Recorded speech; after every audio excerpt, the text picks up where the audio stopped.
Так, запись қосып қойдым балалар. Через экран жасап жатырмын. Ал, құрсын кеттік. Так, сендерде көрініп тұр ғой, мен не жазып жатқандарым барлығы, болды онда. Так, қараңдар балалар, бүгін біз литосферадан бастаймыз, яғни литосфера тарауынан бастаймыз. Бұл бізде бүгін 9-шы параграф, 9-шы параграфта 9-шы параграфтың атауы, яғни жер бедерінің қалыптасу заңдылықтары, жер бедерінің жүктелуі дейді. Вот. Сол көп келеді, соған қарастырамыз. Қараңдар. Сендер енді бұл тақырыптарды жазып меңгерген шығасыңдар, білесіңдер. Особо қатты қиыншылығы жоқ тақырыптардың бірі. Бірақ бұл тақырыпты оқу керек, Енді барлықтарың балалар назарларың менде, жақсылап тұрып қараймыз, үлкейтіп аламыз экранымызды. И сөйтеміз. Қараңдар. Бұл жерде біріншісі жер бедерінің барлық пішіндерінің қалыптасуына әсер етуші күштер екі топқа бөлінеді екен. Ол ішкі күштер, сыртқы күштер. 6 күні тапсырған оқушыларға осы келді, яғни жер бедерінде орта мұхит жоталары қалыптасатын деген сияқтылар келді. Солар сол кезеңде ішкі күштерге жатады екен олар. Ал енді қараңдар, ішкі күштер әрекеті. Ішкі күштердің жердің ішкі қойнауындағы түрлі жылу мен энергия және химиялық реакциялардың әсерінен жер қыртысында тау түзілу дейді, және тербелмелі қозғалыстар қалыптасады дейді. Тербелмелі деген сөз, яғни жер сілкіністері болады деген сөз. Тау түзілу жер қыртысында түрлі сипаттарда қатпарлықтарды қалыптастырады. Қатпарлану кезінде бір тұтас жоғары көтерілген бөлігі антиклинал, сендер бұны білесіңдер, антиклинал, яғни операдағы өлең айтқан сияқты. Майысып төмен түскендер синклинал, ал беткі бөлігі тегіс болып көтерілген, маған бәрібір деген сияқты. Ана бір прикол шығып кетіп еді, кішкентай бала бойыны. Ана бала айтушы еді ғой, типа, Ерасыл қазір таяқ жейсің десе, маған пы деп айтатын бала бар еді ғой. Тура сол сияқты моноклинал, тура сондай, маған бәрібір деген сөз оныкі. Вот, деп аталады. Көрдіңдер ма?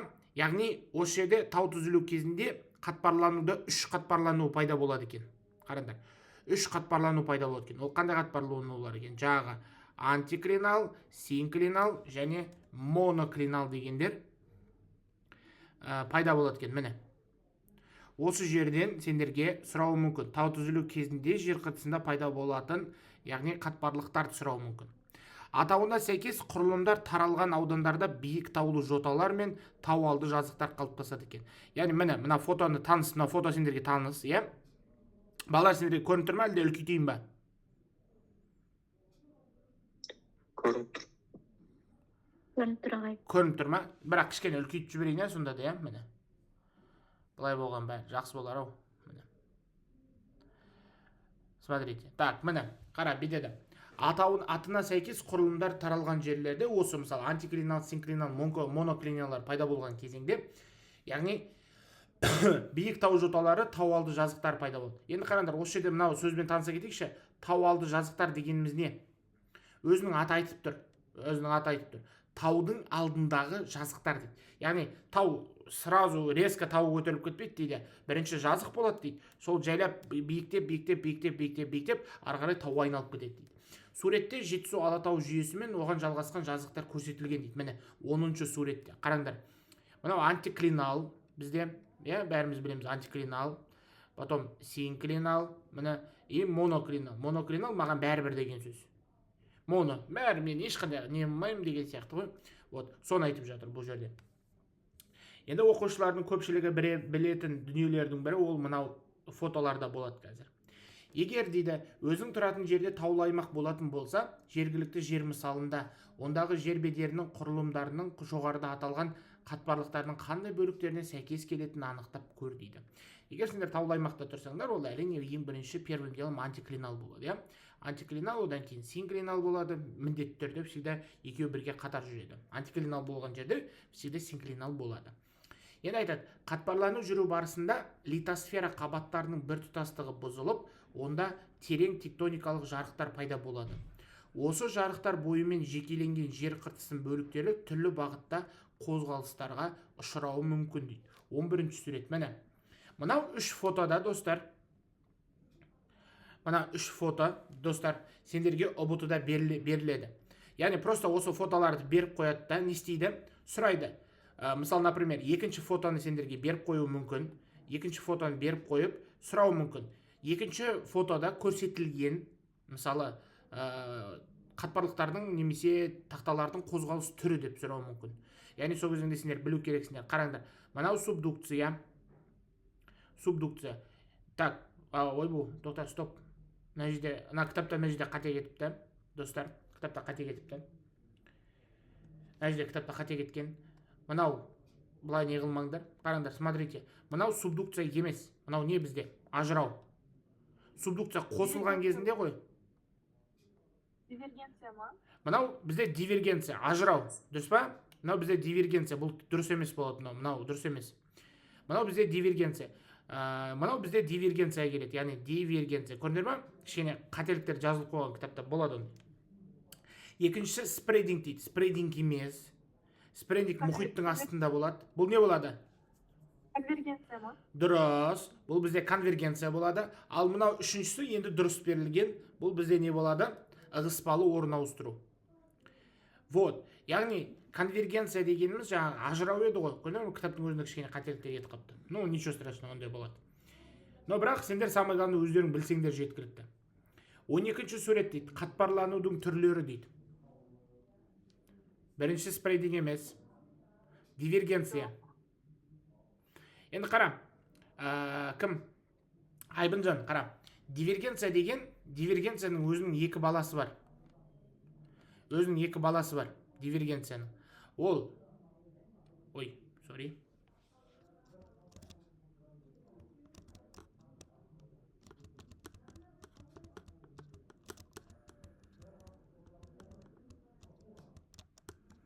Қараңдар.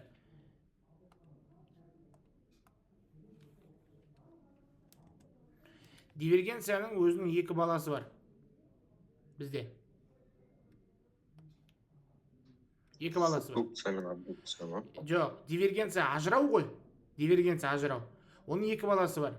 Спрединг, ойбай.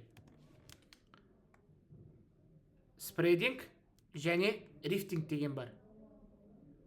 Рифтинг деген бар. По идее, мына фото балалар, мына фото рифтингке жақсы дәл келіп тұр, өйткені құрлықта. Помните, спрединг ол мұхиттың астында болатын не? Андай жаңағы өзгерісті айтады. Спрединг ол ненің астында болады? Мұхиттың астында болады. Мынау орта мұхитты жоталары, ана Атлант мұхиттың ортасында андай не бар ғой бүйтіп? Ақшыл полоса ше, сол полосаның қалыптасуына әсер еткен осы. Ал рифтинг жаңағы достар.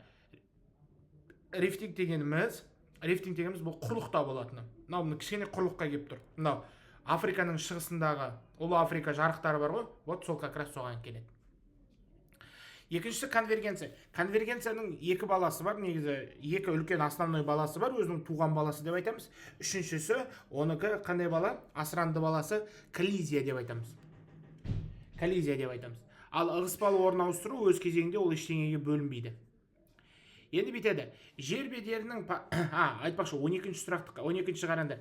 12-ші суреттегі жер қыртысының қозғалыс түрлеріне зерттеу жасап, олардың литосфера тақталарының қандай бөліктерінде жүруі мүмкін екендігін және ол аймақтарға тән жер бедерінің түрлерін сипатта дейді. Қараңдар. Бүйтіп, мынау біздің жер бедері, ол беті ғана түзу болғанымен, бірақ астында каша болып жатады өздері. Бұлай майысып, ойшын мынау. Қыздар, сендер қамырдан не қылып жатасыңдар ғой? Илеп жатқан кезеңде әртүрлі бүйтіп илейсіңдер ғой, тура сондай сияқты күш болады. Сол күш илейді сөйтіп жердің несін, қабаттарын. Сол кезеңде әртүрлі қатпарлану жүреді. Ол жерлер жазықтарға сәйкес болуы мүмкін, таулар пайда болуы мүмкін, немесе ойпаттар пайда болуы мүмкін деген сияқты ше. Сондай дүниелер пайда болуы мүмкін. Яғни бұлардың барлығы қатпарлану әртүрлі түрлеріне жатады. Келесі, жер бедерінің пайда болуына тербелмелі қозғалыстарында ықпалы күшті. Тербелмелі деген сөз бұл либо жер сілкінсе, либо жердің өздері бір-бірімен бүйтіп теңселіп тұрады. Тербелмелі қозғалыстар жер қыртысының біртіндеп көтерілуі мен төмен түсуіне, оның нәтижесінде мұхит деңгейінің көтерілуі не төмендеуіне, материктің жалпы биіктігінің өзгеруіне себепші болады дейді. Қараңдар, иногда жер сілкінісі болғаннан кейін, мысалы, бұрында мынандай жер болып тұрады да, ол ше, жер сілкінісінен кейін бүйтіп қалуы мүмкін, мысалы. Например, жер үстіп тұрды бізде, иә, сөйтсе де бір жер сілкінісінен кейін былай болып қалуы мүмкін. Мысалы бір жер сілкінісінен кейін наоборот мынандай болып қалуы мүмкін. Қараңдар, міне бүйтіп и төмен түсіп қалуы мүмкін. Бүйтіп бір жердің бөлігі ше төмен түсіп қалуы мүмкін. Бағанағы мына жер плотный болып тұрған жер бүйтіп төмен не істеп қалуы мүмкін, түсіп қалуы мүмкін, үст түсіп қалуы мүмкін. Сол кезеңде жалпы белгілі бір нелерге байланысты, дүниелерге байланысты өйстіп барлығы не істеп тұрады екен, өзгермелі болады екен. Вот. Енді шелек бітті оғатты. Енді келесі айтады 13-ші сурет дейді. 13-ші суретте вот қараңдар, мына жерде енді 13-ші суретте бізге барынша не берілген. Бұл субдукция зонасына келген. Қараңдар. Егер естеріңде бар болатын болса, субдукция зонасы біз білеміз, иә? Жалпы субдукция зонасы қалай жүретіндігін. Қараңдар. Когда бір литосфералық тақта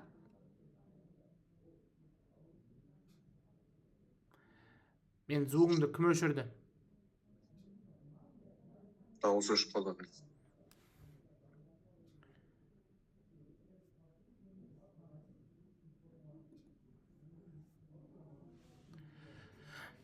Қараңдар. Құдірет,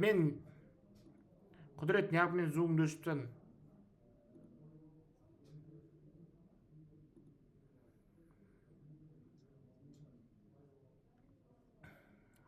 Қараңдар, келесі. Енді бір білеміз, бір субдукция зонасы, қараңдар, бір субдукция зонасы, яғни бір литосфералық тақта, екінші литосфералық тақтаның несі мүмкін, астына кетіп қалуы мүмкін. Сол кезеңде осы жерде екеуі тірескен жерде, екеуі бүйтіп қосылған жерде өйстіп вулкандар пайда болады. Міне аралдық доға пайда болады. Яғни материктер мен мұхиттық тақталардың соқтығысуының, жақындасуының нәтижесінде бізде пайда болады. Естеріңде болсын, егер бұл материкке жақын жүретін болса, онда бұл жерлерде не пайда болады? Бұл жерлерде не пайда болады? Яғни бұл бізде жаңағы таулар пайда болады. Мысалы, Анд тауы да осы субдукция әрекетінің нәтижесінде пайда болған. Анд тауы, ұбт-да өте көп сұралатын осы Анд тауы бізде. Енді тербелмелі қозғалыстар қайтымды сипатта болады дейді. Яғни жоғары көтерілген жер қыртысы қайта төмен түсуі немесе майысуы мүмкін дейді. Майысуы мүмкін. Және төмен түсу желін қайта көтерілуі мүмкін дейді. Яғни бұл жерде жалпы қарапайым айтып жатыр, то что любой нәрсе всегда бір болған нәрсесі қалып қалмайды дейді. Яғни өзгеріп отырады дейді. Ал тау түзілу кезінде қатпарлануға ұшыраған жерлер, сондай-ақ жарықтар бойымен жылжып кеткен бөліктер енді қайтып қалпына келмейді дейді. Вот. Тау түзілген жерлер, достар, тау түзілісі болған жерлер қайтадан қайтып орнына қайтып келмейді. Олар сол күйі тау болып қалады. Естеріңде бар болса, қазіргі етпесе, егер майысқан жерлер қайтадан қалпына келетін болса, қазіргі таулардың бәрі жоқ болар еді. Өкінішке орай ондай келмейді. Енді глоссарийға назар аударайық. Тау жасалу дейді. Қараңдар. Осы оқушылардың көпшілігі түсінбейтін нәрселердің бірі, ол қатпарлану үдерісін түсінбейді. Балалар, қатпарлану деген сөз, это есть тау жасалу. Тік қозғалатын белсенді тектоникалық қозғалыстар әсерінен тау құрылымдарының қалыптасатын тұрақты геологиялық үдеріс дейді. В общем, тау жасалу деген сөз таудың пайда болуы деген сөз, немесе қатпарлану. ұбт-да сендерге қатпарлану сөзін береді, яғни ол не екендігін сұрайды. Ол қарапайым таудың пайда болуы, тау жасалу процесі. Мысалы, торт жасау процесін, типа тортафелло деген сияқты, тура сол сияқты. Болмаса модель жасаудың барысын модельдеу десе, вот тот же самый қатпарлану, это есть тау жасалу процесі екен. Енді жер қыртысында пайда болған жарықтар, осы жарықтар деген сөз не мағынаны білдіреді екен? Осы сөзді түсініп алайықшы. Жарықтар деген сөз не? Қараңдар. Жарықтар. Біздің қазақтар күшті аударады осы сөз, жарықтар деген сөз ше. Қараңдар. Балалар, жарықтар деген сөз, это что такое? Орысша айтатын болсақ, енді орысша біз көбінесе неміз ғой? Разлом. Мені біледі. Разлом. Короче, екі жерше сынып кетеді бір-бірімен ше. Сынып кетеді, ажырап кететін жерлер болады. Соны жарықтар деп айтады. Бізде жарық десе үш түрлі мағына айтуға болады. Қараңдар, үш түрлі мағына айтуға болады жарыққа. Свет, жарыққа. Жарыққа жаңағы осы нені айтуға болады жаңағы, аты не деуші еді? Не деуші еді аты, Құдай. Жердің ажырап кету жерлерін айтуға болады. Жарық деп тағы бірдеңені айтуға болады. Мен ұмытып қалдым қазір, үшіншісін айтуға болады тағы да. Біз алдағы уақытта онымен танысамыз тағы да. Вот. Осы жерде қараңдар.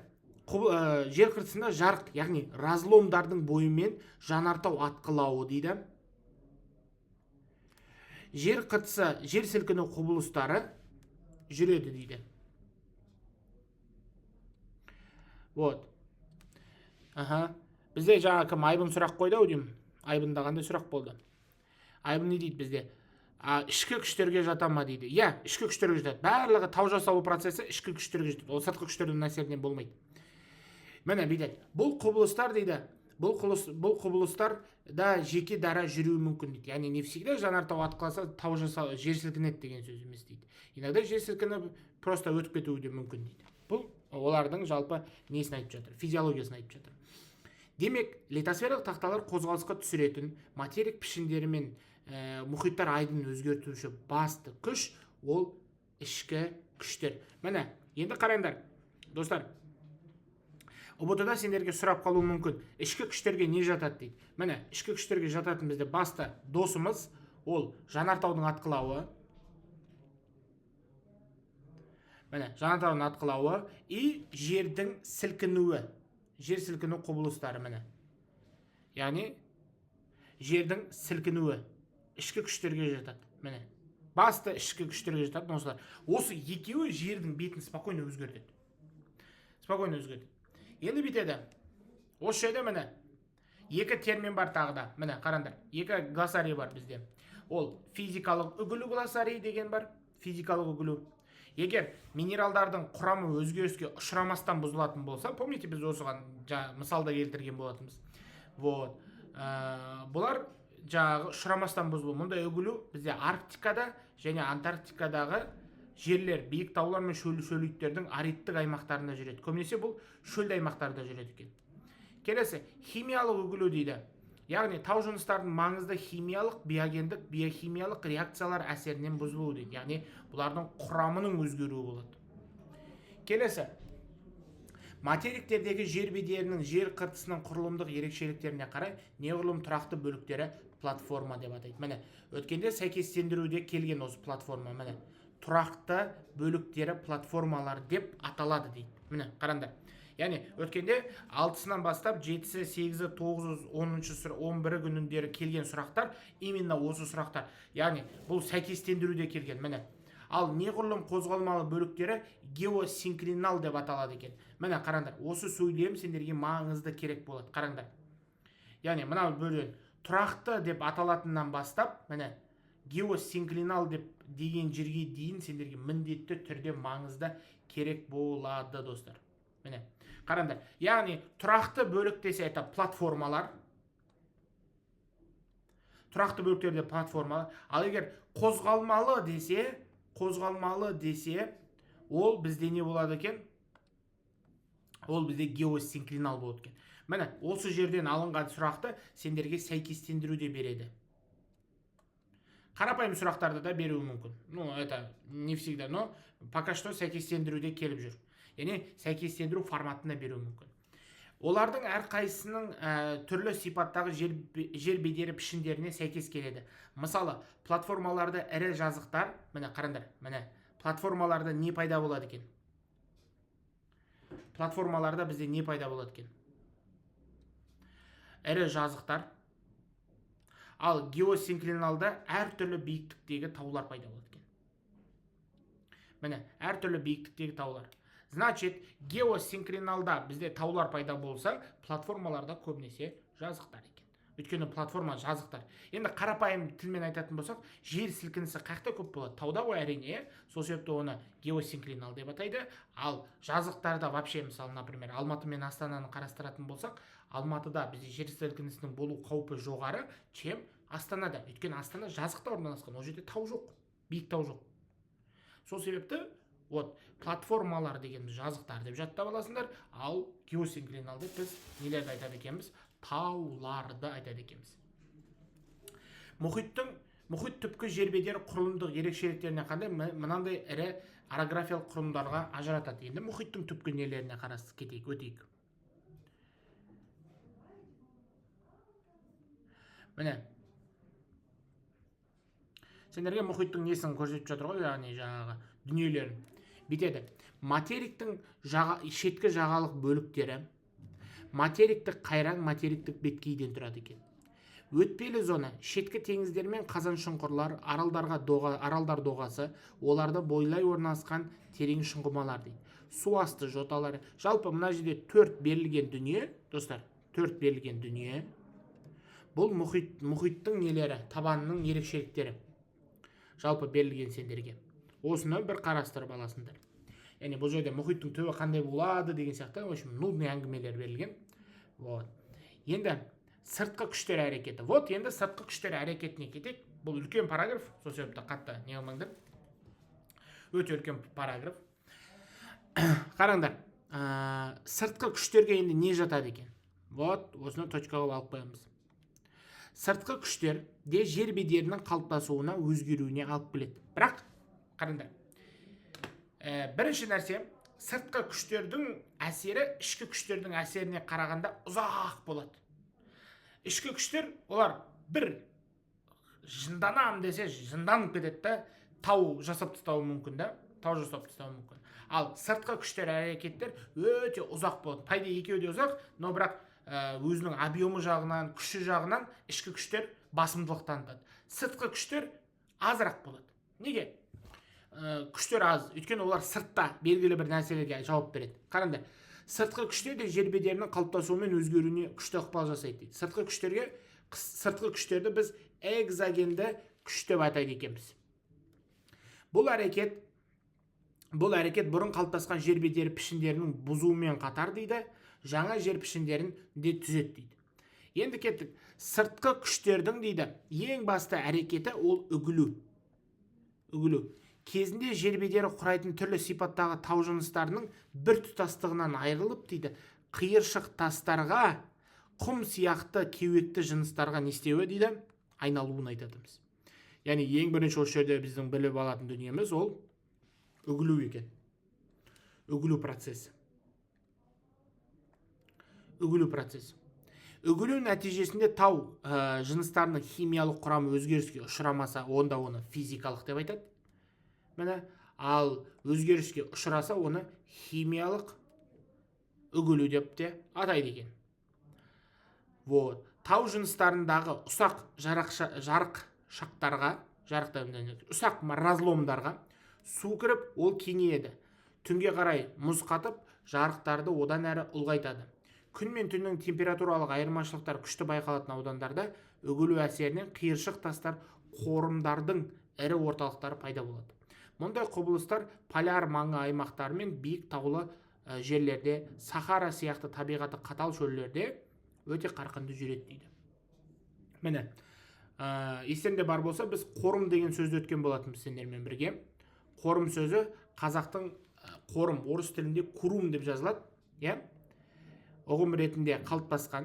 Қорымдар тау етегі мен тау жоталары аралығындағы сайларда кеңінен таралған. Міне, қорым деген қаяқтан алынған енді көріп жүрсіңдер. Кішкентай ұсақ жазумен жазылған, көрдіңдер ме? Қарапайым оқушылар бұны не істемейді, жаңағы оқымай кетеді 8-ші сыныпта. Ой, қызық емес деп ше. Ал хотя самый маңызды жерлердің бірі осы. Көп жағдайда дейді, кейде оларды тас өзендер деп те атайды. Өйткені оларды құрайтын қиыршық тастар жылына 50 см жылдамдықпен жылжып отырады екен. Көп жағдайда үгілудің барлық әрекеттері қатар жүріп отырады, всегда жүріп отырады. Сондықтан айқын басымдылық танытқан әрекет түрі бірінші кезекте айтылады дейді. Өсімдіктер, міне, үшінші үгілудің түрі. Өсімдіктер мен жануарлар дүниесі биологиялық үгілу арқылы белгілі бір дәрежеде дейді. Итак болып жатқан жаңағы физикалық үгілуді, сосын химиялық үгілу әрекеттерін істеп жібереді екен. Одан әрі жүру қарқынын күшейтіп жібереді екен. Өшім, өсімдіктер мен жануарлардың несі биологиялық үгілу одан әрі істеп жібереді екен. Жаңағы бұл үгілу процесін одан әрі күшейтіп жібереді, яғни одан әрі оларды әсірелеп жібереді екен, тез жасап жібереді деген сөз ғой. Үгілу өнімдері мен бор жыныстарының тасымалдауы арқылы жер бедерін өзгертуде желдің де маңызы зор дейді. Яғни бізде бұл жерде өте қатты әсер ететін жел екен тоже. Әсіресе шөлдердегі құрғақ,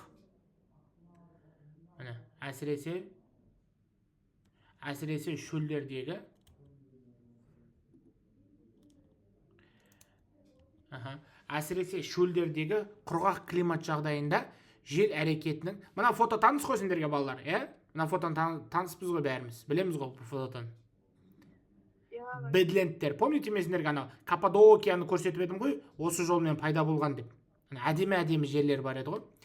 Вот, жел әрекетінің ықпалы күшейеді. Олар құмды төбелер мен шағыл дегеніміз тастар ғой, майда шүйде тастарды айтады.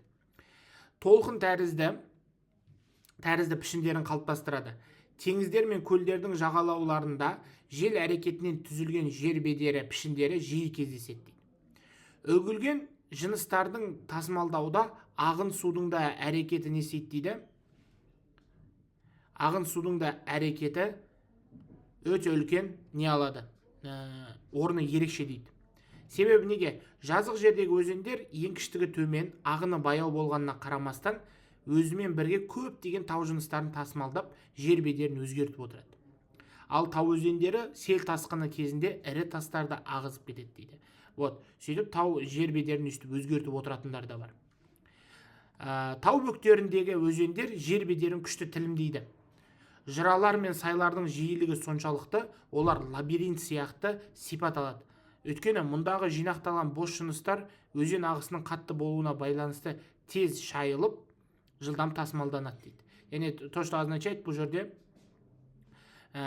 су барлығын шайып кетеді екен. Яғни бұл айтқан кезеңде шлифовать етіп отырады ғой нені, таудың нелерін, жағаларын. Бұлай қарасаңдар, таудың несінде, таудың басына, таудағы өзеннің бір қарасаңдар, егер барып жатсаңдар, таудың басына барсаңдар, ұсақ тастар өте көп. Ал сол жақта ағатын өзеннің бір төмен жағына келсеңдер, ірі тастар өте көп болады. Вот, сол анау тастарды өзі ағызып алып кетеді. Всегда. И өзен болсын, жаңағы су болсын, жаңағы таулардың өзендері болсын, тастары квадратный емес, домалақ болады. Өйткені анау су шайған сайын аналарды әдемілеп тұрып не істейді? Жаңағы әдемілеп тұрып бейнеге келтіреді, яғни домалақтап қояды. Любой бір өзеннің түбіндегі тасты алсаңдар, домалақ күйде болады. Домалақ немесе бір осындай авал әдемі, қолыңды тіліп келмейтін жағдайларға келтіреді. Но көпшілігі сондай. Барлығы деп айта бермейміз, әрине. Так, осындай жолмен түзілген жер бедерін міне бэдленд деп атайды екен. Судың әрекетінен пайда болатын бэдленд. Енді айтады, бэдленд, міне, бэдленд, негізі плохие земли деп аталады орысша. Бірақ енді біз бэдленд деп атай береміз. Бэдлендтердің қалыптасуына жел әрекеті де ықпал тигізеді. Бір жағынан су, екінші жағынан жел не істейді екен, әрекет етеді екен. Олардың өте кең таралған аумақтары ақш жеріндегі ұлы жазықтар, Орталық Азия бізде Қазақстанда бар, Кіші Азия, біз алдында айтқан Каппадокия, мысалы Түркияның жерінде Каппадокия сондай пайда болған, Үндістанда бар. И біздің Қазақстандағы атақты неміз жатады екен, Шарын каньонымызда осы бэдлендтің әсерінен пайда болған екен. Енді келесі айтатын тағы да бір нәрселердің бірі, жер бедерін қалыптастырушы сыртқы күштер қатарына мұздықтардың әрекеті жатады екен. Мұздықтардың әрекеті. Қараңдар, мұздықтардың әрекеті деген кезеңде біз бұл жерде нелерді айта аламыз, достар? Мұздықтардың әрекеті дегенде. Қарапайым мұз, Мұздықтар әсіресе биік тау басындағы тау жыныстардың үгілуімен тасымалдануына себепші болады.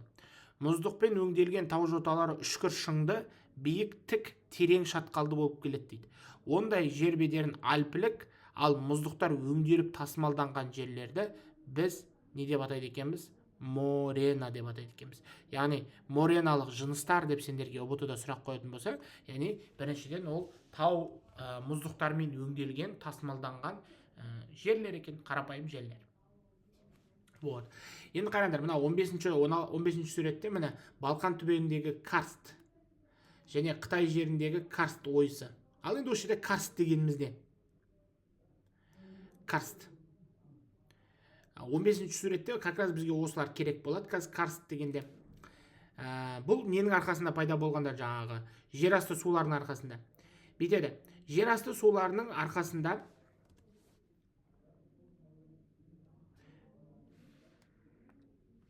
міне айтады, жерасты суларының әрекетінде де өте мықты. Бұлар да өте жер бедерін өзгертіп отырады. Смотрите, жерасты суларының әрекеті суда тез еритін әктас, тас тұзы, гипс сияқты жыныстар таралған аудандарда қарқынды жүреді дейді. Қарқынды жүреді дейді. Тау жыныстарының суда еруін біз не деп атайды екенбіз? Міне, карст құбылысы деп атайды екенбіз. Яғни, мынау жердің астында сулар, жердің астындағы сулар, мынау суда тез еритін әктас, гипс дегендерді ертіп сумен шайып алып кетеді екен да, олар босап қалған жерлер бар емес па? Солар босап қалған жерлерде үңгірлер пайда болады. Ең самый осы карст пішіндерінің ішіндегі самый нелер, ең кең тарағандар бұл үңгірлер. Үңгірлер. Енді қараңдар, жер шарындағы ең ұзын үңгір. Жер шарындағы ең ұзын үңгір міне Флинт Маммот Апалач тауында солтүстік Америкада орналасқан жерасты үңгірі. Бұл 587 километрді құрайды бұның ұзындығы. 587. Иногда біз 500-ден асық деп айта береміз. Ал терең үңгір Кавказдағы Крубери-Ворония үңгірі. Крубери-Ворония. Оның тереңдігі 2256 метрді құрайды екен. Міне, әлемдегі екі терең үңгір осы карст құбылысы, біреу терең, біреу ұзын үңгір, ол екеуі де жаңағы карст құбылысы нәтижесінде пайда болған екен. Міне. Енді карст нәтижесінде қалыптасқан жер бедері пішіндері Балқан, Кіші Азия түбегінде, оңтүстік шығыс Қытайда Апалач тау жүйесінде таралған екен дейді. Міне, мына жердегі мынау суретте, қараңдар, 15-ші суретте мына көрдіңдер ме? Жер ойылып төмен түсіп кетеді. Иногда андай болады, то что жер бедері өте қатты болмайды да, тығыз болмайды да, анау астындағы жер босап қалған кезеңде ана жердің беті хоп етіп не істеп кетеді, жердің астына төмен түсіп кетеді. Вот, сондайлар да болады иногда. Мынау мысалы, например, екінші фотодағы мына Қытайдағы көрініс, жер түсіп кеткен көрдіңдер ме? Ал мына жерлерде тесіктер пайда болып, яғни үңгірлер пайда болған екен. Вот, соны айтады бізге.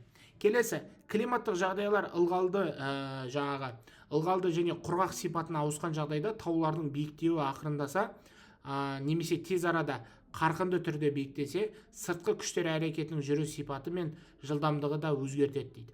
Сонымен қатар жер бедерінің өзгеруі ішкі тектоникалық қозғалыстармен де байланысты болады дейді. Демек, қазіргі жер бедерінің қалыптасуы ішкі және сыртқы күштердің ұзақ геологиялық уақыт аралығында өзара әрекеттерінің нәтижесі болып табылады екен.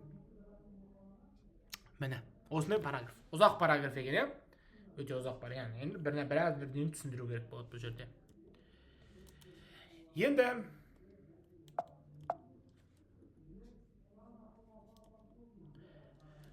не дейді? Үшінші практикалық жұмыс дейді. Бұл жерден де особо істеген жоқ. Біздер бұны тастап кетеміз.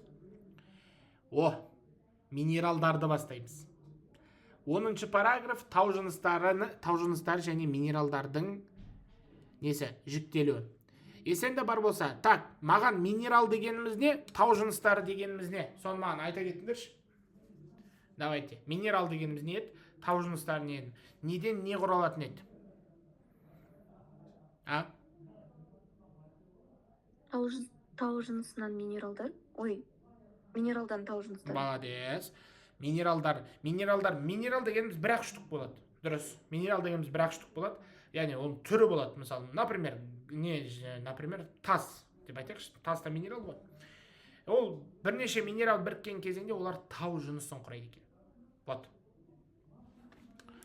Сарағаш дейді. Так, енді қараңдар. Сарағаш минерал. Төф дейді, құдірет.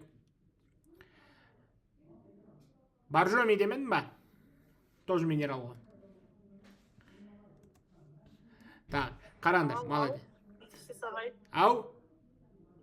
Не дейсіз? құдіретке айтып жатырмын да, минерал деген не десем, не деп сарағаш деп жазып берген ғой, соны мен айтып жатырмын да, боржоми деп те айта бермейсің ба деймін да. Кварц, алмаз дегендер ғой. Дұрыс, айзере солар. Бүйтеді, тау жыныстары мен минералдар дейді. Жер қыртысын құрайтын әртүрлі агрегаттық күйдегі минералдар жиынтығының тұрақты құрамын тау жыныстары деп атайды екен. Міне, бұл жерде бірінші ереже пайда болады екен. Шығу тегі мен қалыптасу жағдайларына байланысты үшке бөлеміз біз оларды. Минералдарды үшке бөлеміз. Тау жыныстарды үшке бөлеміз. Суларды неге минералка дейді? Өйткені олар минеральная вода. Біз оны гидросферада өтеміз. Не үшін минеральная вода деп айтатындығын. Кім? Айттық. Біз оны айттық қой, оны айтпақшы. Минералды жер Қазақстанда 300-ден астам минералды су шығаратын жерлер бар. Өйткені оның құрамында адамның денесіне, адамның денсаулығына әсер ететін және де көмектесетін минералдардың болуы, яғни микроскопический минералдардың болуының нәтижесінде олар адамның денсаулығына әсер етеді. Сол себепті оларды минеральная вода деп айтады. Мысалы қараңдар, суларды айтқан кезеңде бірнеше түрлерге бөледі. Минеральная вода, родниковая вода, обычная вода деп бөледі. Болмаса пресная вода деп бөледі. Қараңдар, пресная вода бұл кәдімгі обычно біз жерден құдықтан тартып ішетін суымыз. Кәдімгі артезиан сулары, сол тот же самый грунт сулары, олар кәдімгі пресная водалар, яғни жаңағы жерден астан алады. Енді родниковая вода дейді. Родниковая вода бұл бұлақтан шыққан, бұлақтан шыққан жаңағы нелерді айтады, суларды айтады. Ал минералды сулар, бұлар жаңағы өте не қылады, жаңағы өндіру жағынан өте не болатын, ол барлық жерде бола бермейтіндіктен өте сирек кездеседі, бірақ біздің Қазақстанның өзінде 300-ден астам минералды жерлер бар. Солар айтады. Үшеуінің айырмашылығы жер мен көктей. Мысалы, минералды суларды денсаулыққа пайдаланады.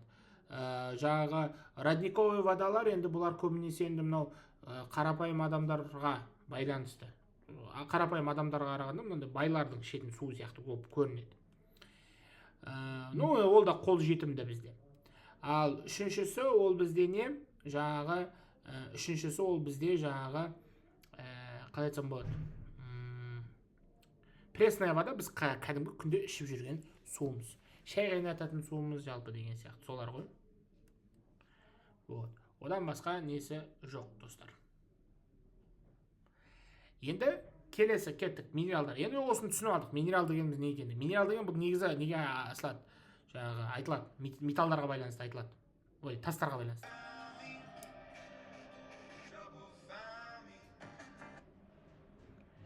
Айтылады екен. Енді қараңдар. Келесі бізде бітеді. Мынандай нәрселер бар. Айтады, шығу тегі мен қалыптасу жағдайларына байланысты магмалық деп бөлінеді екен міне. Шөгінді және метаморфты тау жыныстары болып бөлінеді екен. Үшке бөлінеді екен, яғни біз. Помните, біз айтып отқан магмалық бұл ер адамдар, шөгінділер бұл қыз балалар, метаморфтыны біз ананы не деп айтқанбыз? Достар, өтпелі, яғни никонет, амилай дегендер. Соларды айтамыз. Сондайлар. Қазір өздерің түсінесіңдер, почему біз оны олай атағанымызды. Бізде проағымы жаңадан қосылған оқушылар болатын болса, олар түсінбей отқан шығар, не үшін ағай өйстіп айтады. Қазір біз оны түсінеміз. Қараңдар, бітеді. Ең бірінші нәрсеміз, смотрите. Ең бірінші нәрсе магмалық тау жыныстары. Магманың мантиядан жарықтар арқылы көтеріліп, қатуынан пайда болған дейді.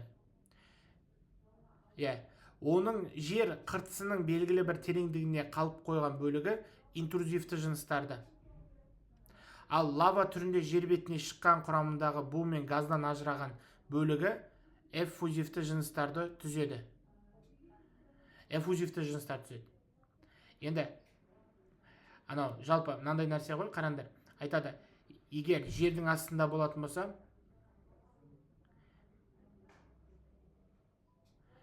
жаңағы айтады ғой бізге, магма дейді. Қараңдар, жердің астында түзілсе дейді, яғни жер астында түзілсе, оны интрузивті деп айтамыз. Ал жердің бетінде түзілсе, бұларды эффузивті деп айтады екенбіз. Неге? Немесе интрузивті, эффузивті екеуінің бір айырмашылығы жоқ. Екеуі де бір нәрсе білдіреді. Енді қараңдар. Эффузивті жыныстар бу мен газдан ажыраған дейді. Қандай бу мен газдан? Анау лаваның ішінде өздерінің бу мен газы болады, өзінің специялары болады. Сол специядан ажыраған.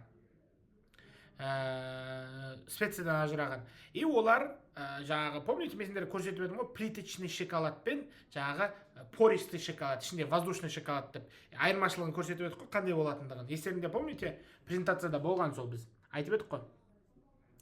Вот, сол интрузивті жыныстар, балалар, бұлар құрамында ауа болмайды. Бұлардың құрамында бу мен газ десе, балалар, сендер шатаспаңдар, ол қандай газ екендігін айтпаймыз. Ал эффузивті жыныстар, бұлар жердің бетіне шыққаннан кейін бұлардың құрамына O2 қосылады, яғни кислород қосылады, кәдімгі біздің білетін. Кислородымыз не істейді? Кислород қосылады, O2 қосылады. Сөйтіп O2 қосылғаннан кейін бұлардың ішінде бөртік болып кетеді. Бөртік болып кетеді.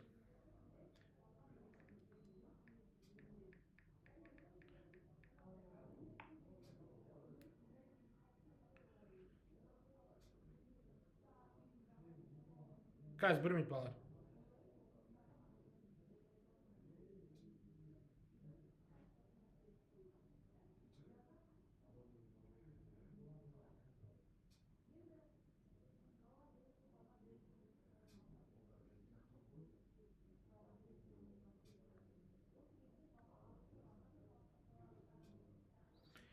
Вот, енді қараңдар, жалпы мынандай нәрсе бізде айтады екен, енді осы жерде интрузивті мен эффузивті қарастырып алуымыз керек. Интрузивті десе ол жердің астында, ал эффузивті десе ол жердің несінде? Бетінде. Дұрыс па? Жердің бетінде пайда болуын айтамыз. Енді, смотрите, осы жерде мынандай нәрсе болады. Тау жыныстардың жіктелуі бойынша деген кесте бар. Енді бұл енді особо қатты маңызды кесте емес, бірақ сонда да біз бір қарап шығуымыз керек, оны міндетті айтуымыз керек. Енді қараңдар, бұны қарапайым түрде жаттап алуға да болады. Бай, прям андай чота деп айта алмайсың бұны. Қараңдар, бітеді. Жалпы мынандай нәрсе, тау жыныстарының жіктелуі дегеніміз, достар, қараңдар, бітеді. Мынау кесте ғой, осы үшінші кесте бізге маңызды. Бітеді. Тау жыныстарының тау жыныстарының жіктелуі дейді. Магмалық, шөгінді және метаморфты дейді. Қалыптасу жолдары интрузивті, эффузивті. Шөгінді жыныстар бізге үшке бөлінеді екен. Бұны білеміз, біз каждыйын өтіп шыққанбыз. Магмалық. Мына интрузивтіға бізде не жатады екен? Гранит пен габро жатады екен. Ал пемза мен туф. Ал жер бетінде, жердің бедерінде қандай сипатта болады екен? Баталит және лакалит деген болады. Ал эффузивті жыныстар жанартау конустары болады. Жанартау конустар дегенде жанартаудың ішінде немесе жанартаудың айналасында не қылады? Пайда болады. Жерлерді айтады. Шөгінді метаморфты жыныстарды айтамыз. Метаморфты жыныстар тау жыныстарының жоғарғы температура мен қысым әсерінен. Помните, екі нәрсе әсер етеді. Неге? Метаморфты тау жыныстарының пайда болуына екі не әсер етеді? Жаңағы дүние әсер етеді. Ол температура и ол қысым әсер етеді екен. Бетеді. Интрузивті жыныстарға, міне өздері айтып тұр, даже интрузивті жыныстарға гранит пен габро жатады. 17-ші суретті айтып жатыр. 17-ші сурет, міне 17-ші суретті айтамыз қазір. Жер қытысында жарықтар бойымен қатқан интрузивті жыныстар түзілу ерекшеліктеріне байланысты түрлі пішінге ие болады дейді. Эффузивті жыныстарды кейде жанартаулық жыныстар деп атайды екен. Міне екінші атауын тауып алыңдар, балалар. Яғни сендерге, балалар, жанартаулық жыныстарға жатады десе, бұл значит эффузивті жыныстар. Олардың қатарына базальт, міне базальт, жанартаулық туф, немесе біз туф деп айтамыз, шыны, пемза. Помните, біз айтып едік қой, егер интрузивті десе гранит пен габро, железо, бетонна деп айтамыз, ал эффузивті жыныстарға десе базальт, туф, пемза деп айтамыз. Вот, жанартаулық туф және туф екеуі бір зат. Просто андай сокращенно айтып жатырмыз да, оны сокращенно айтып жатырмыз. Сокращенно айтып жатырық.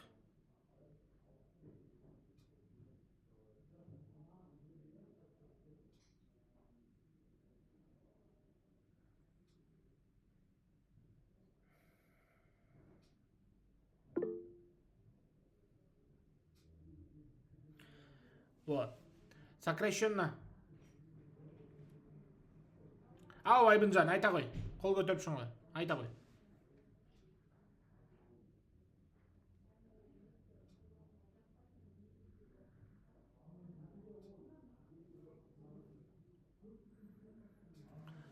Сокращенно не жаңағы пем туф деп айта берсек болады.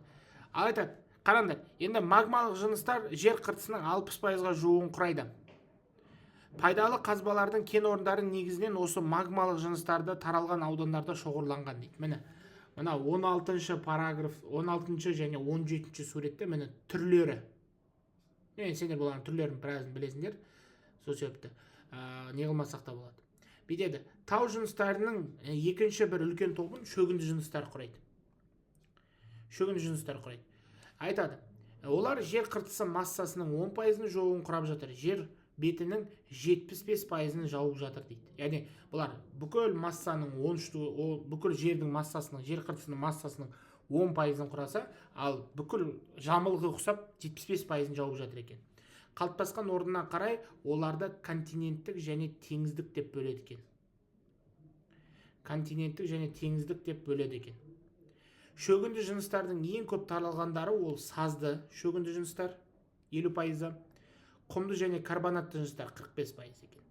Жер шарындағы пайдалы қазбалардың 4-тен 3 бөлігі қалыптасуы осы шөгінді жыныстармен байланысты дейді. Яғни жер шарындағы 4-тен 3 бөлік пайдалы қазбалар неге? Міне балалар, барит деген не бар? Кальцит деген зат бар, көрдіңдер ме? Барит пен кальцит. Мұнай, табиғи газ, минерал тұздардың кен орындары шөгінді жыныстардың таралған аудандарына ғана тән дейді. Ал біз мұнай неден пайда болады, балалар? Біз айтып едік қой, мұнай неден пайда болады? Дошлар? Мұнай неден? Ау? Бұрын тіршілік еткен жануарлар мен өсімдіктердің қалдықтарынан мұхиттың астында жинақталып, престеліп, температура мен қысымға ұшыраған дардан пайда болады деп айтқанбыз, солар осылардың барлығы шөгінді жыныстарды айтады екен. Енді қараңдар, жоғарғы температурамен концерттің көкесіне келдік. Амилай мен никонетке келеміз қазір. Жоғарғы температура мен қысымның әсерінен магмалық және шөгінді жыныстардың минералды құрамы мен құрылымы елеулі түрде өзгеріске түсіп, оларды метаморфты тау жыныстар қалыптасады. Өтпелі. Бұлар мета деген сөз, балар, мета деген сөз өтпелі. Яғни мета, меза деген сияқты. Меза десе ортаңғы, мета десе өтпелі.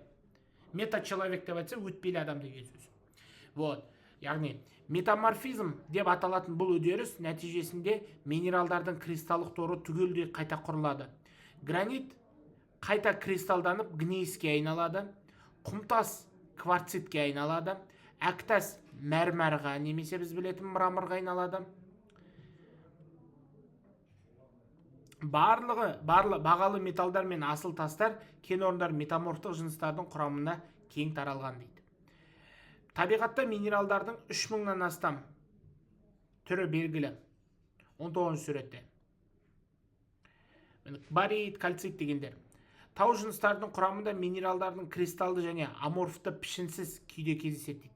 Қараңдар, кристалды десе бұл какой-то бір фигураға байланысты болады, ал аморфты десе бұл пішіні жоқ прям. Үшімандай слякоть сияқты кездесуі мүмкін, формасы әртүрлі болуы мүмкін. Сол үшін айтады аморфты деп. Кристалдар дейді, дегеніміз құрамындағы атомдары мен молекулалар белгілі бір. Добро пожаловать в химию, балалар. Біз химия өтіп жатырмыз, бастадық. Атомдары мен жаңағы молекулалардың белгілі бір дұрыс геометриялық пішінде орналасатын минералдар дейді. Кристалдар геометриялық пішініне қарай жіктеледі. Ең көп таралғандары куб, текше, тектес дейді. Тетрагональ, гексагональ, ромб, моноклинді кристалдар деп атайды. Міне, 20-шы суретте бізде осыны беріп қойған екен сендерге.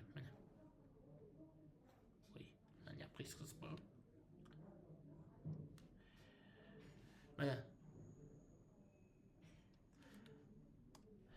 химиялық құрамының ерекшелігіне байланысты біз оларды 9 топқа бөлеміз. Міне, жеке элементтер: алтын, платина, күміс, алмаз, графит, мыс, күкірт. Сульфиттер.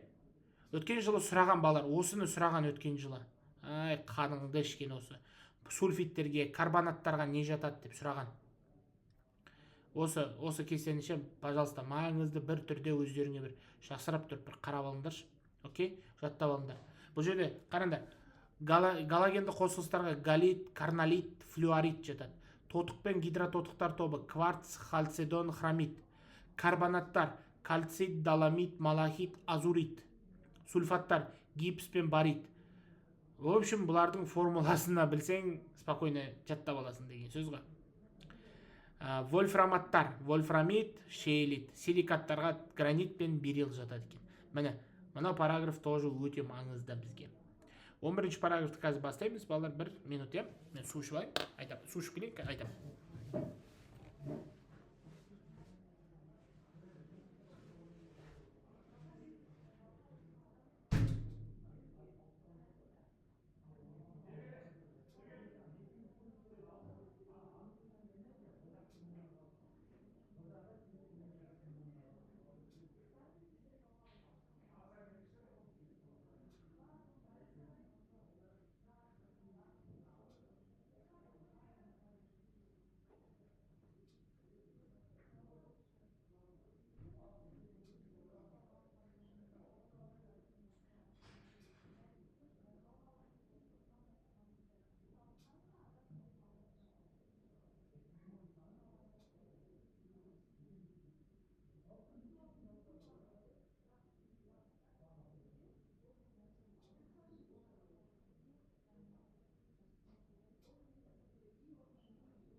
Так.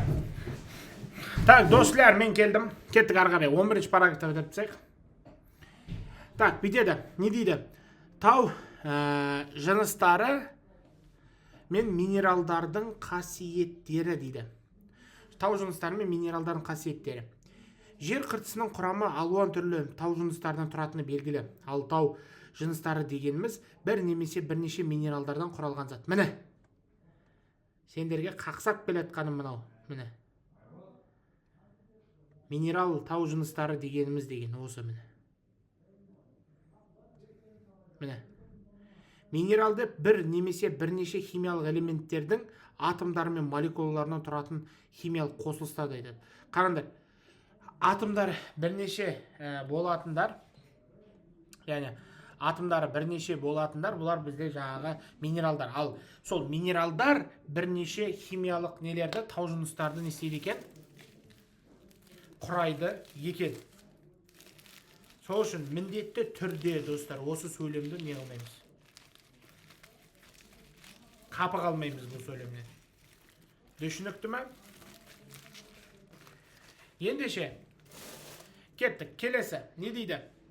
Минералдардың көпшілігі дейді, өзіндік физикалық қасиеттерімен дейді, ерекшеліктеріне қарай жай көзбен анықтап, бір-бірімен оңай ажыратуға болады. Ол үшін ең алдымен әрбір жеке минералдардың физикалық қасиеттерін білу керек. Кейде бұл қасиеттерді анықтамалық, бұларды анықтамалық дейді, белгілер деп те атайды. Сонымен бірге минералдардың физикалық қасиеттеріне жете білу өндірісте, тұрмыста толық қолдана білу үшін өте қажет дейді. Минералдардың ең басты физикалық қасиеттеріне оның түсін, сызылуын, түрін, жаңағы жылтырлығы мен мөлдірлігін, қаттылығын, сынғыштығын, иілгіштігі мен кристалдардың құрылыста қолдану ерекшеліктері мен сыртқы пішіні сияқты қасиеттерін жатқызуға болады дейді. Енді осы кезеңде мынау 4-ші кесте бойынша міндетті түрде қажет элементтердің бірі осы міне. Міне, минералдар түстері бойынша мынандай нелерге бөлінеді, қараңдар. Сүттей ақ, лимондай сары, қорғасындай сұр, темірдей қара деп жіктеледі екен бұлар. Міне, осылай жіктеледі екен. Салмағы бойынша жеңіл минералдар, салмағы орташа минералдар, ауыр минералдар, өте ауыр минералдар деп бөлінеді екен. Мөлдірлігі бойынша мөлдір, жартылай мөлдір, мөлдір емес. Жылтырлығы бойынша металдық жылтырығы бар, шала жылтырлығы бар, сосын металдық жылтырлығы жоқ. Вообще кейбір металдар болады, вообще жылтырамайды металдар болады. Қаттылығы бойынша жұмсақ минералдар, қаттылығы орташа, қатты минералдар, өте қатты минералдар. Өте қатты минералдардың ішіне бізде не жатады? Алмаз жатады. Жымдастығы дейді, аса жетілген, орташа, жетілген, жетілмегендер. Жымдастық деген сөз оның несі қандай типа? Қалай айтсам болады? Бір-бірімен қалай байланысқан деген сияқты ма? Сондайды білдіреді. Енді мынау глоссарий. Сендер білесіңдер осы глоссарийді, достар, танысыңдар, МОС шкаласымен. Минералдардың қаттылық шкаласы, міне. ұбт-да өте кеңінен осы МОС минералдарға келген кезінде осы МОС шкаласын өте көп сұрайды. Себебі МОС шкаласы анандай ғой, жалпы былай айтқан кезеңде бір нелердің біріне жатады андай. Железо бетонна келетін сұрақтардың біріне жатады. Минералдардың құрамына қаңтарда келді. Минералдардың химиялық құрамына, құрылыс ерекшеліктеріне, қоспаларына әртүрлі түске боялады. Кейбір минералдардың түрі мен түсі тұрақты, мысалы малахит жасыл, азурит көк болып келеді. Осы малахит пен азуритті жаттап алыңдаршы, азуриттің түсін сұрақ болуы мүмкін. Минералдардың түсін анықтағанда белгілі бір заттардың түсімен салыстырады. Мысалы сүттей ақ, лимондай сары, ақ, сұр, жасылдау, қора қоңыр, қара түсті деп сипаттайды екен. Кейде жылтырлығы металл тектес минералдар түсін анықтағанда минералдардың бояу түсіне қосымша кең таралған металдардың атын қосып тастайды. Мысалы, бүйтеді. Ал кейбір минералдар бетіне сәуле түсуіне байланысты неше түрше реңге ауысады дейді. Мысалы, пирит сары, күлгін, көк, жасыл, шұбар түстерге дейін өзгереді. Пирит көрдіңдер ма? Пирит дегеніміз не? Ақымақтардың алтыны деп атайды бұл минералды. Өйткені кезінде елдер осындай алғашқы рет тапқан кезеңде не деп ойлаған, алтын деп ойлап барлығы жинаған ғой. Сөйтсе, бір какой-то вообще несі жоқ андай, пайдасы жоқ металдың бірі болған ғой. Вот, соны айтады. Енді келесісі қараңдар. Жалпы не дейді? Сондықтан минералдардың тек бояу түсіне ғана қарап ажыратуға болмайды. Оның қосымша белгілеріне де көңіл бөлу керек дейді. Минералдардың бояу түсін дәл анықтау үшін әрқашан оның жаңа сындырылған таза бетін байқап қарау керек. Кейбір минералдардың сызылуы оңтақталған күйдегі түсі дейді. Оның кейбір қалпындағы түсімен, кесек қалпындағы түсімен сәйкес келмейді дейді. Яғни кейбір иногда металдарды, болмаса бір минералдарды сендер бүйтіп үгіткен кезеңде олардың түсі вообще басқаша болуы мүмкін деген да. Соны айтып жатыр сендерге. Жылтырлығы бойынша, мысалы минералдың жылтырлығы, созылу түсін анықтау бойынша, яғни минералдардың жарық өткізгіштік бойынша, яғни мөлдір, жартылай мөлдір, яғни прозрачный, полупрозрачный деген сияқты минералдар болады. Мысалы тау хрусталь міні, халцедон, пирит дегендер бар. Бұлардың барлығы неге байланысты беріледі? Дүниелерге беріледі. Енді қараңдар, минералдардың сыртқы күштердің механикалық әсерінен дейді, тырнап, сызу, қысу минералдардың төтеп беру дәрежесін қаттылық деп атайды. Әдетте қаттылықты анықтау үшін бір минералды екінші минералмен сызып көреді дейді. Неміс ғалымы Мостың ұсынысы бойынша дейді, минералдардың салыстырмалы қаттылығын анықтау үшін эталондық үлгі 10 минералды таңдап алынған. Осы минералдардың ең жұмсағы бірінші, ең қаттысы 10-шы болып нөмірленген дейді. Яғни барған сайын не істейді? Мөлдірлене береді деген сөз. Енді Мостың қаттылық шкаласы әрбір үлкен нөмірлі минерал өзінен кейінгі кіші нөмірлі минерал басқа минералдардың бетіне сызық түсіре алады деген сөз. Яғни, например, үшінші тұрған минерал екінші тұрған минералдың үстінен сызып көрсең, сол минералмен екінші тұрған минералға сызсаң, значит, ол сызық түсіре алады деген сөз. Бірақ 2-3-ке түсіре алмайды. Вот, сондай несі бар. Қараңдар, парадигмасы бар деп айтайықшы. Іс жүзінде минералдардың қаттылығын анықтау үшін күнделікті өмірде жиі қолданатын заттарды пайдаланады. Мысалы, қарандаш ұшының қаттылығы 1, тырнақ ізі 2-2,5, мыс, тиын, ақша 3,5, 4, шыны 5, болаттың пышақтың ізі 6-ға тең деп саналады дейді. Қараңдар, енді осы жерде жаңағы минералдарға мына кестені қарастырайық. Қараңдар, граниттің түсі қандай? Граниттің түсі бізде оранжевый болады, мысалы, кестеде. Осы кестені жайлап толтырсаңдар да болады, өздерің қарап параграфтардан. Енді бүйтеді. Минералдарға жасанды кристалдар да жатады. Олар зертханалық жағдайда алынады, бірақ минералдардың құрамы, құрылымы және қасиеті жағынан ұқсас болып келеді. Табиғи минералдарға. Мысалы, жасанды кварц, рубин, сапфир, алмаз, малахит және тағы да басқа дейді. Жыл сайын жаңа бірнеше оңдаған минералдар ашылады. Минералдардың аттары олардың химиялық құрамына, физикалық қасиеттеріне және олардың алғаш табылған жерлерінің атына сәйкес беріледі дейді. Олардың алғаш табылған жерлерінің атына сәйкес беріледі. Көптеген минералдар тұңғыш рет ашып, оны зерттеген ғалымдардың бірі, мысалы, Қаныш Сәтпаев құрметіне аталған. Қазақстан жерінде бүгінге дейін 200-ге таяу жаңа минералдар ашылған. Халық шаруашылығында минералдар қолданылмайтын салалар жоқ десе де болады дейді. Яғни көптеген минералдар кімнің атымен аталды, кім атады десеңдер, ол оны жаңағы Қаныш Сәтпаев деген атамыз не істеген екен? Атаған екен.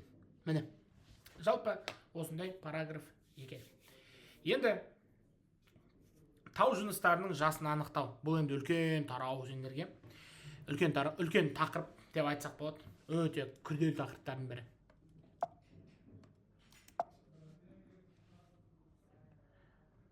міне геохронологиялық кесте ғой бұл сендерге. Міне.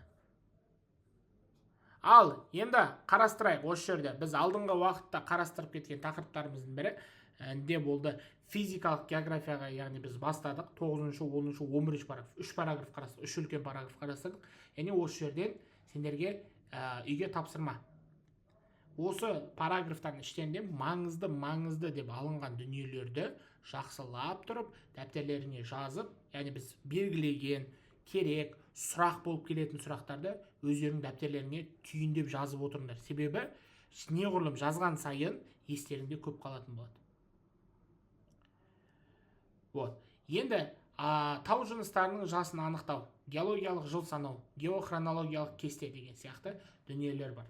Вот, оны біз сендермен бірге келесі сабақта неғылатын боламыз. Жаңағы қарастыратын боламыз. Бүгінше осымен аяқтайық, өйткені үлкен тарауды келесі сабақта бастаймыз. Сол кезеңде сендермен бірге бұны қарастыратын боламыз. Сонымен назарларыңа рахмет, балалар. Келесі сабақта жүздескенше аман есен, сау саламатта болыңдар. Рахмет.